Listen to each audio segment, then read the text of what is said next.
We are just past the halfway point of the Premier League season and there is still so much to play for. With it being FA Cup third round weekend and no Premier League games coming up, let's do a new and improved Premier League table prediction based on where teams are now and where I think teams will finish come the end of the season. Hello guys, welcome back to yet another video. As I said, this is my latest Premier League table predictions. It's just a bit of fun, so go down to the comments and get your own predictions down below. Let me know where you think all of the 20 teams in the Premier League will finish from 1st to 20th. While you are there, make sure to hit the thumbs up button. Let's go for 750 likes on this video. It is free to hit the thumbs up button, so make sure to do so. And just before we get into my new Premier League table predictions, do make sure of course you are subscribed. If you are sat there watching and you haven't subscribed yet, go on, hit the subscribe button. It's free to do and it will help me out as we push towards 54,000 subscribers. On to my Premier League table predictions then. So then, as you can see, we are using a tier list for today's video. We have done this plenty of times on the channel before, but if you haven't already seen how it works, then let me quickly run you through it. We've got the top 5 here, 6th to 8th, 9th to 11th, 12th to 14th, 15th to 17th and 18th to 20th, and I've got all of the Premier League badges scattered across the bottom here. I've got to put them onto this tier list in where I think they will finish come the end of the Premier League season. Let's start at the bottom then and work our way up. In 20th place, finishing bottom of the Premier League, I was a little bit conflicted on this one, but I have gone with Sheffield United, who are currently bottom of the Premier League. Now, the reason I'm a little bit conflicted on this is they are only 2 points behind 19th place Burnley. I'm not saying, you know, that's a strong argument for them staying up necessarily, but I'm saying in terms of not finishing bottom. I think there's a good chance they might not finish bottom. But I had a look at Opta's predictions. They give Sheffield United a 4% chance of staying up, which I think is a little bit harsh. I do think right now it looks more likely Sheffield United are going to go down than stay up, but I'd give them a bit more of a chance than that. The reason for that is I think they have improved a little bit under Chris Wilder. They've become a little bit harder to beat. The results are a bit better. You know, going away to Man City and losing 2-0 is not a totally terrible scoreline. Everyone goes to Man City and loses pretty much. I think that showed that, you know, they're trying to keep things tight. And we saw that when they went to Aston Villa and actually got a point. 1-1 on the road. They beat Brentford in one of Chris Wilder's first games. They only lost 2-0 to Liverpool as well. So the margins of defeat have become a little bit more narrow. Whereas under Heckingbottom, they did certainly lose games by tight margins here and there, especially late on. That seems to be Sheffield United's Achilles heel, conceding late goals. But they had those beatings, you know, the 8-0 against Newcastle, which only bottom teams will lose games like that. Do you know what I mean? I still think they've got a decent enough chance, but they've got a lot of hard work to do. Like I say, they're improving, but I just wonder if it's too little too late.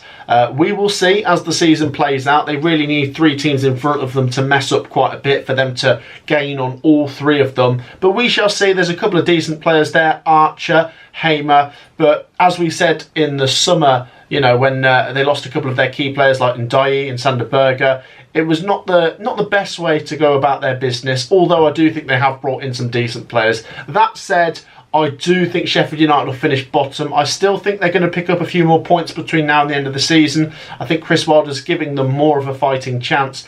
But in the Premier League, if you're a new team to the division, too little too late doesn't always work. You've got to hit the ground running in a sense, because the Premier League is unforgiving. In 19th place then, I am going to go for Burnley. Now, the thing is with the bottom 3, people are sort of set on, oh, the 3 that have come up are definitely going down. And at the moment, they probably look like the 3 most likely to go down. But they've all got something about them. Now, Burnley were most people's, you know, team to stay up out of the 3 that came up at the start of the season because of how good they were in the Championship. Vincent Kompany's style of football and some of the players that they had, people thought they'd do all right in the Premier League. It hasn't it hasn't gone that way. It really hasn't gone that way. What I would say, watching Burnley though, is they aren't afraid to try and play open, and I think they, in a sense, they are quite brave. Now that's not, you know, enough really to keep you up just being brave. You need to get results, but I do think they give it a go against some of the top teams, and they've gone toe to toe with them.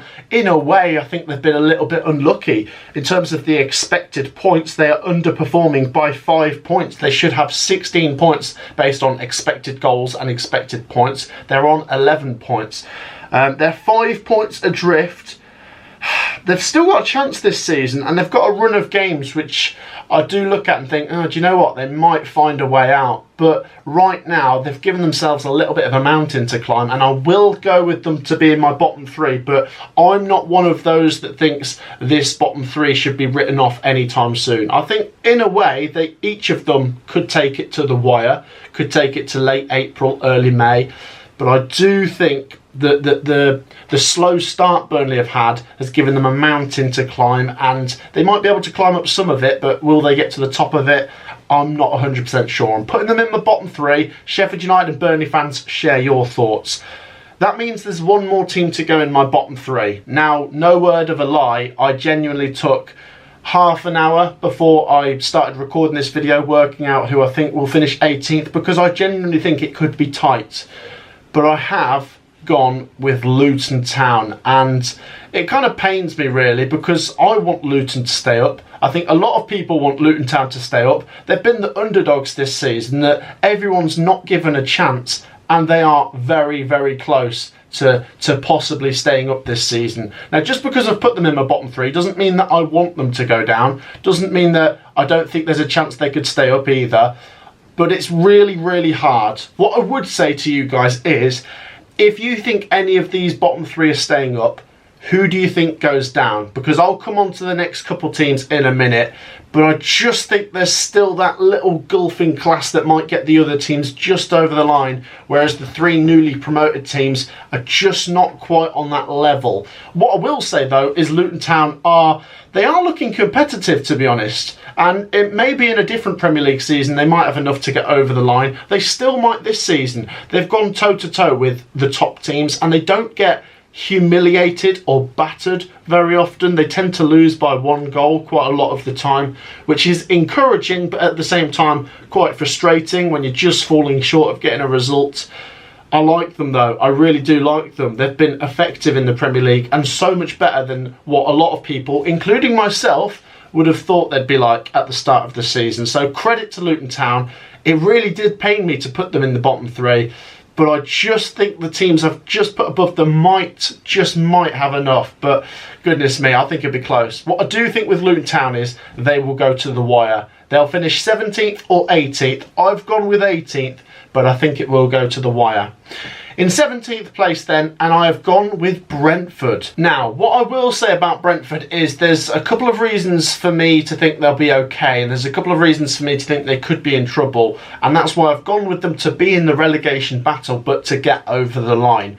Now, they are in really bad form. 5 defeats in a row. They are sliding very fast towards the bottom three. At the moment, they have a 4-point cushion over Luton Town. They do have a game in hand on a few teams, but that game in hand is away to Manchester City. So can you see them getting anything there? Not really with the form they're in. You know, Brentford last season, when they were on it, and they could actually challenge the top teams. And another thing you need to mention is the return of Ivan Toney.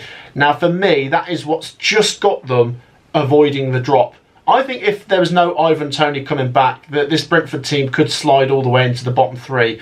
And it really confuses me, that, because I've found them to be fantastic in the Premier League over the last few seasons. I think Thomas Frank is a fantastic manager, but I am confused with where they are at right now, and Ivan Toney is exactly what they need right now. It couldn't have come at a better time, and their next game in the Premier League is Nottingham Forest, another team, you know, with them in the table just above that bottom three. So massive game there for Brentford. I do think they'll get over the line, but this is going to be a season to forget, as far as their previous seasons have set the bar a lot higher than this. On to the next team then, in 16th place, and I have gone with Everton. I was a little bit split on this one, and I have been watching Everton this season. Not 100% sure where they're going to finish. They have literally fluctuated up and down the Premier League table so much. Obviously, the points deduction is a massive thing that needs to be taken into consideration this season. If you add the 10 points back on, Everton would be much further up the Premier League table. That said, they do come into this FA Cup weekend on the back of 3 defeats in a row in the Premier League, and their FA Cup third round game against Crystal Palace was a rather drab 0-0. I do feel a bit confused about Calvert-Lewin's red card in that game, I must say. But putting that kind of stuff aside, as for Everton, let's be honest, on the whole, they have been a lot more impressive than a lot of people probably expected coming into this season, and they deserve a lot of credit. It's not just that Sean Dyche makes them hard to break down and tries to get them clean sheets, but, you know, they've scored a fair few goals as well, and they would be a Premier League mid-table team this season, but with the points deduction, it does knock them down a bit. Now, right now, they are actually in a really precarious situation because they are 1 point above the bottom 3, and Luton Town have that game in hand against Bournemouth. If Luton Town win that game in hand, then obviously Everton are in the bottom 3 when everyone's played the same amount of games. But we're at the halfway point, and if Everton, they don't even have to do what they did in the first half of the season. If they're just even 2/3 as good as they were in the first half of the season, in the second half of the season, then they get over the line for me. And what I've said about this season is it'll be a low bar to stay up. If you get to 33 points, I think you're staying up. And I think Everton will get to that. They're currently on 16. It would have been 26. Their expected goals and expected points are pretty good as well. So I think Everton will be okay. But as I say, frustrating that the points deduction has left them in this position, because otherwise, probably about top 10. Next up, the final team I'm going to put in this category in 15th place, I'm going to go for Crystal Palace. Interesting here, isn't it, with Palace? I don't think they're going down. I think they're too good for that. Having said that, what I will say is it actually annoys me when people say, oh, they won't go down, they're too good, because people would have said that about Leicester City. So football does throw up weird surprises, but I still think Crystal Palace do have enough to avoid the drop and maybe slightly improve on their position right now. I've put them 15th. They could possibly push a little bit higher than that. They have finished 11th in quite a few of the recent Premier League seasons. I don't know if they're going to finish there, because for me, teams like Wolves, teams like AFC Bournemouth, they have just been better than Palace, haven't they? That said, I don't think it's been a catastrophic fall off, but in terms of a long-term future, it's not Roy Hodgson. I think he is a great manager, and on the whole, he's done so good for Palace over the years, really.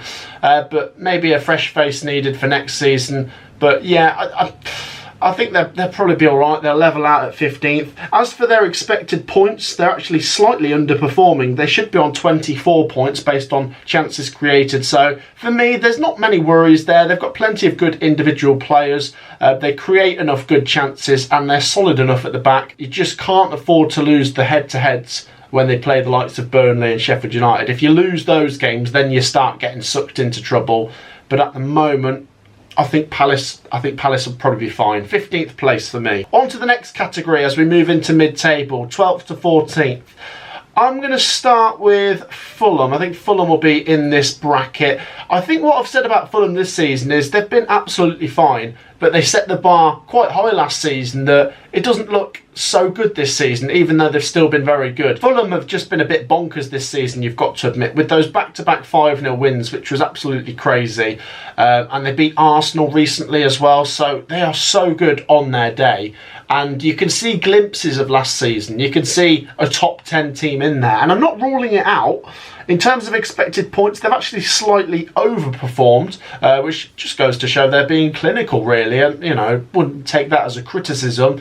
But, yeah, I think Fulham levelling out around mid-table is a pretty safe bet. You know, a couple of people have mentioned when they've lost a game here and there, could they get sucked into the relegation battle? I don't think so. They might find themselves at times, you know, 6-7 points above it, and people are saying, well, they're not safe yet. But I think over time, as the season, you know, comes to a close, that gap will increase, and Fulham will be quite comfortably mid-table, in my opinion.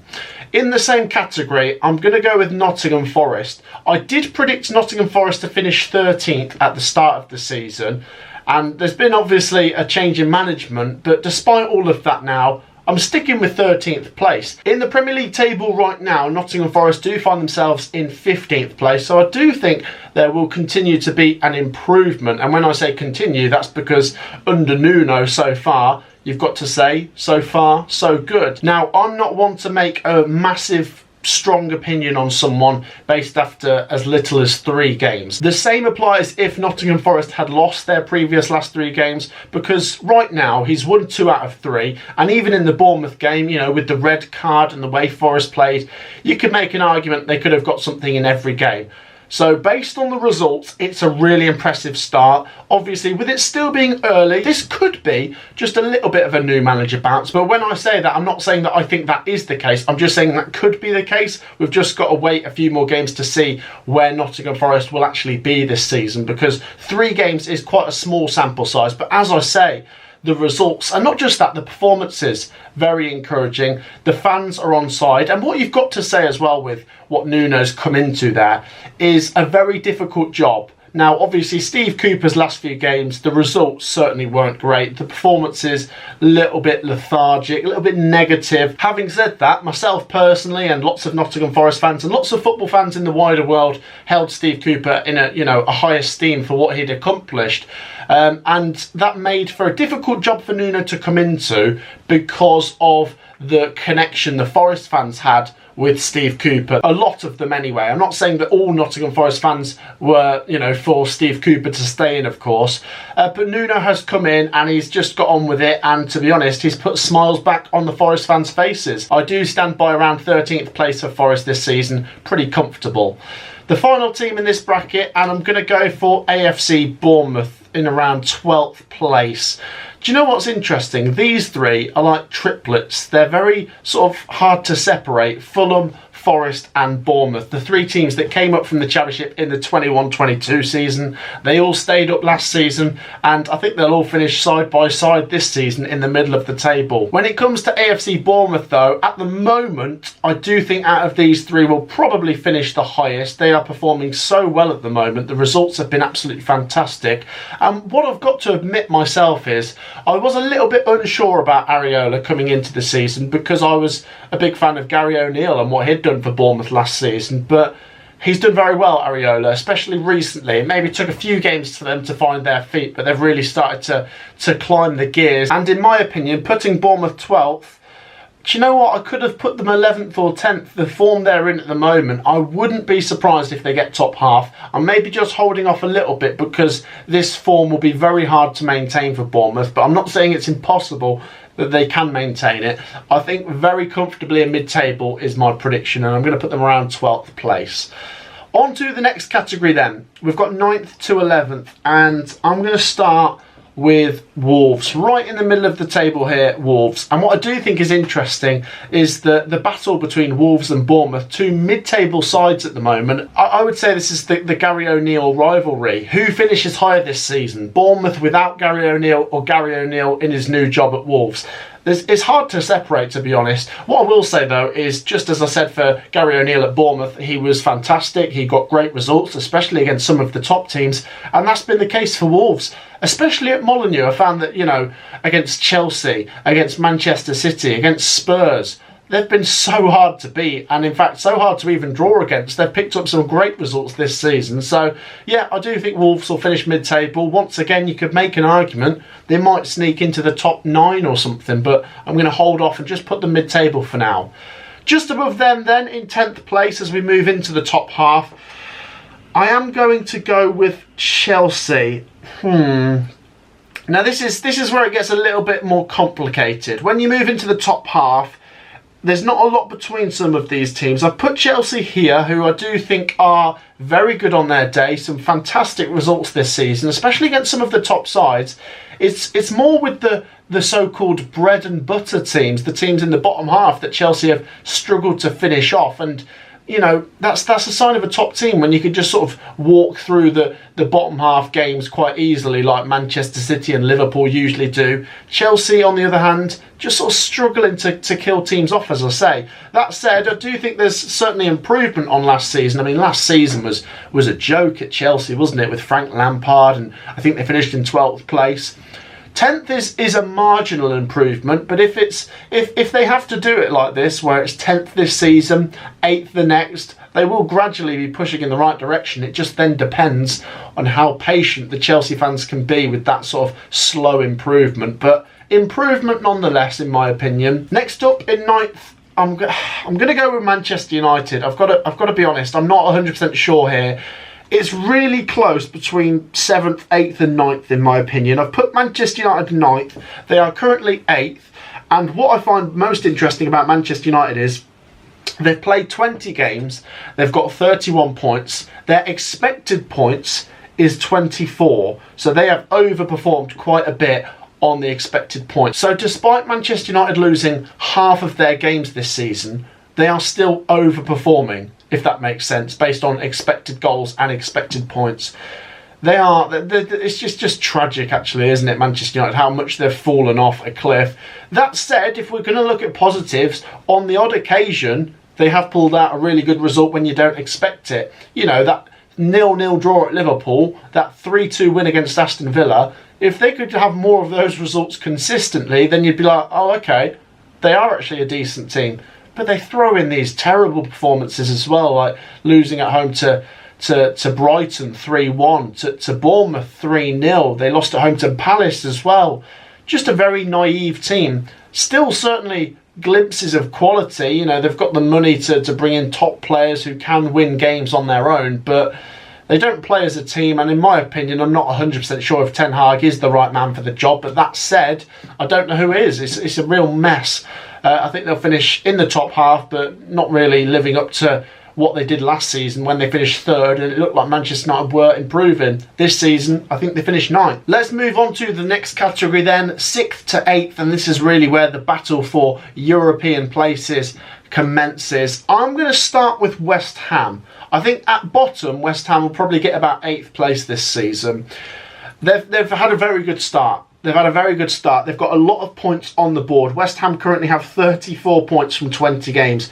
You know, if they continue to grind points out like that, they will be close to getting 70 points this season, which is incredible. Do I think they're going to sort of fall away? Not really, but the expected goals and expected points does suggest that West Ham have overperformed so far this season, that they could have less points based on, you know, chances created against them, chances they've created themselves. But I don't really want to be criticising West Ham. That's not me criticising, that's me just looking at some of the numbers. I do think West Ham will hang on to at least a top 8 finish.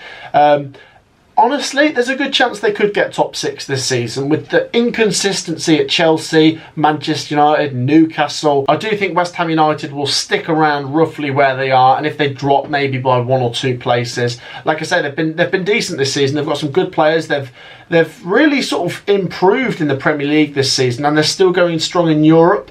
When last season, you know, you could make the argument that them doing very well in Europe cost them in the Premier League. And although Declan Rice was a big loss, they've brought in players that have improved that squad. So yeah, encouraging signs at West Ham, although I know not 100% of the West Ham fan base are behind David Moyes. You've got to give them credit for where they are in the table. In 7th, I've gone with Newcastle. Newcastle are a bit hard to put your finger on at the moment. I was fluctuating between 6th and 8th, and I've landed in the middle with 7th. They could still get in the top 5, but I've gone with 7th at the moment, just sort of based on the form. It's not a good run of form at the moment for Newcastle. They are on 29 points, so they're quite a way behind, you know, the likes of Tottenham, who are on 39 points, 10 points ahead of them.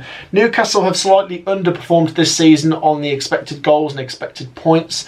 And despite this poor run of form, where they are in the Premier League table right now, I do think they will climb 1 or 2 places, just based on the fact they will have players returning. Of course, they've been suffering with injuries, but they have got players to come back.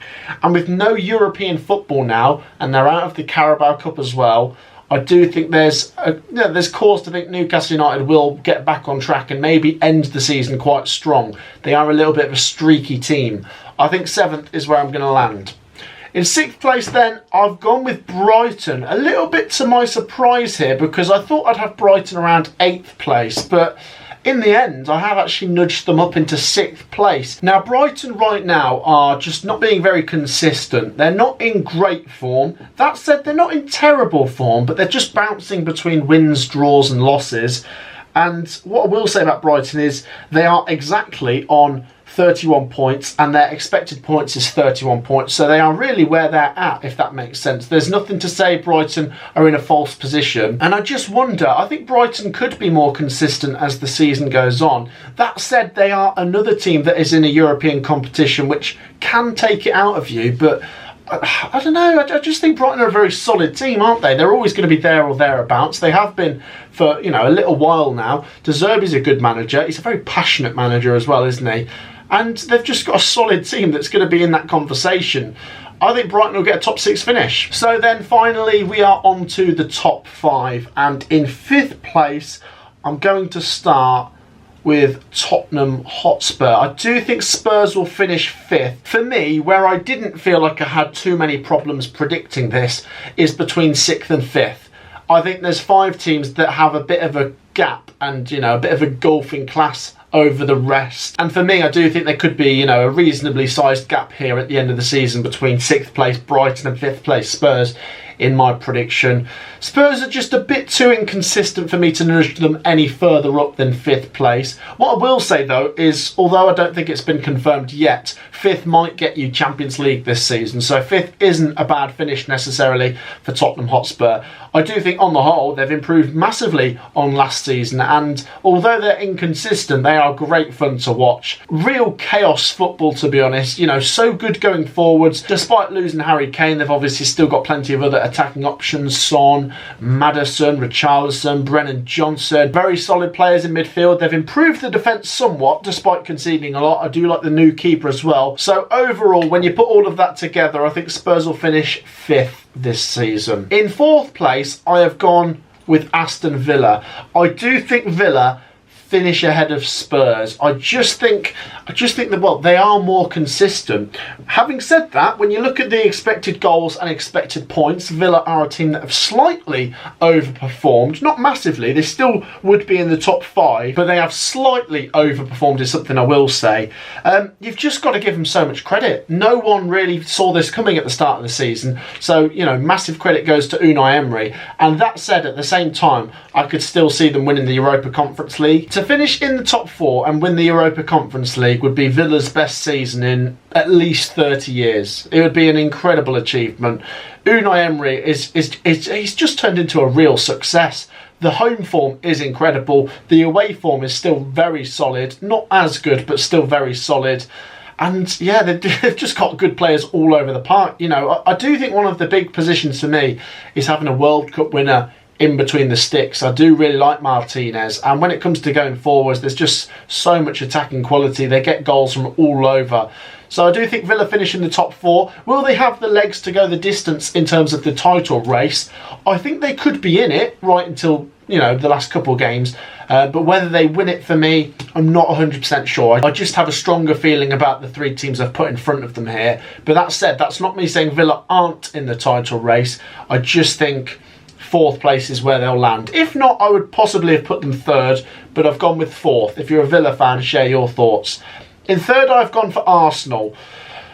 Has my opinion changed over the last couple of weeks on Arsenal? It has, and I'm not usually one to have sort of knee-jerk reactions, but the last couple of results for Arsenal in the Premier League have been quite damning, because in a title race, you can't afford many of those results, especially back-to-back. But the defeat to West Ham, the defeat to Fulham, and now, you chuck on the draw against Liverpool, which at the time was a really decent draw for Arsenal, but that's 3 games without a win now. and they had Aston Villa, not long before that as well. So the form has really sort of gone for Arsenal. But I still think they'll get back on track. I don't think this is a wobble that will continue for too much longer because, in my opinion, they are in the top 3 or 4 best teams this season. So I do think they'll start putting things right, but this wobble might have cost them. I'm going to put them third. Let's just see in a few weeks if Arsenal do get back on track. And what they need now is Liverpool and Man City to wobble, because if Liverpool and Man City don't wobble, then Arsenal have pretty much blown it over Christmas time. But it's still all to play for right now. In second place, this is difficult now. You've got Liverpool and Man City. Now, at the start of the season, I backed Man City to win the league.